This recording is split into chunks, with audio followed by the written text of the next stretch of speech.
को जोहार आसुन देखमा छत्तीसगढ़ गढ़फुलजन मंदिर प्रतिष्ठा होउछे। बाबा रणेश्वर मंदिर प्रतिष्ठा होउछे। देखबार लागे लोग बहुत भीड़ भाड़ है। इटा से मंदिर होइछे रामचंडी मंदिर अच्छे और बाबा रणेश्वर मंदिर पहाड़ उपरे अच्छे। और नरसिंहनाथ रु कलश यात्रा आनी थिले मंदिर प्रतिष्ठा करवार लाग गढ़फुलजेर के। और तार दृश्य इटा देखुन माँ मैंने केन्दा नरसिंहनाथ नु कलश बोही करी गढ़फुलजेर छत्तीसगढ़ के जाऊछन। केते लोग भीड़ होइथिला कलश यात्रा रे प्राय हजार हजार लोग। पुलिस प्रशासन मध्य सुरक्षा व्यवस्था करा होइथिला। इटा कलश रो नड़िया माने रखिछन आईन होमयज्ञ तार समियान हेसी यादे बंद होइछे। होमयज्ञ हो साइलान परे फिर होमयज्ञ तार प्रहर के प्रहर हेसी। इटा तार मंदिर रो कारुकार्य होइछे केनता फोटो चित्र देखुन रणेश्वर बाबा को मंदिर रो बहुत साजसज्जा। इटा मंदिर रो भीतर आईन शिवलिंग एवं ईश्वर पार्वती मूर्ति रहबा मंदिर भितरे। तो तार मुखशाला है केनता बढ़िया होइछे मंदिर देखुन भक्त माने दर्शन करवार लाग ओडिशा रु छत्तीसगढ़ रु प्राय हजार हजार भक्तंकर भीड़ देखबार के मिलुछे। कि सुंदर भावरे मंदिर रणेश्वर बाबा मंदिर पहाड़ उपरे गढ़फुलजेर रो देखा जाउछे मंदिर फोटो चित्र माने केड़े सुंदर कलाकार माने तांकर कलाकृति करिछन। देखबार लाग लोग पेलिनी हेबार नाही नथिबार भीड़ होउछे।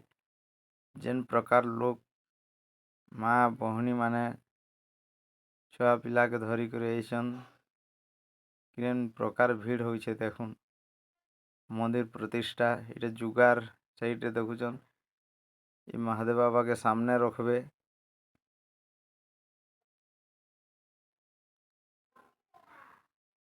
इटा से मंदिर इटा चंडी का मंदिर रणेश्वर रामचंडी मंदिर इन होमयज्ञ प्रहर के प्रहर होउथिला।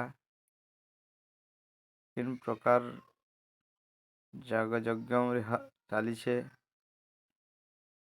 इन होम यात्रा होउथिला। बहुत बड़ विराट मीना बाजार मध्य देखबार के मिलुछे। कलश माँ माने आनी थिबा नरसिंहनाथ कलश यात्रा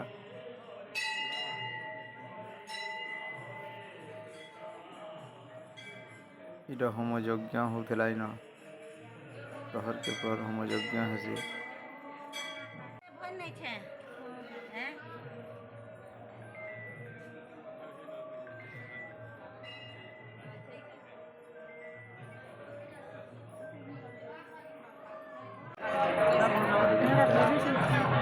रामचंडी पहाड़ तार सामना रे गेट इटा मीना बाजार आड़े लोके बुलाबुली करुछन। दोली माने अच्छे विभिन्न प्रकार छुआ बड़ लोग माने दोली भी बसबार उपभोग मजा नौछन। जलंधर दरबार भी होउछे।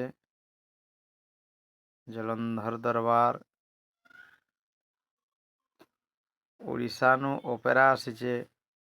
ओडिशा ओपेरा तार साजसज्जा चालुछे। किछि समय परे साजसज्जा हला परे ओपेरा स्टार्ट हेबा। छुआ माने मजा नौछन दोली मान को।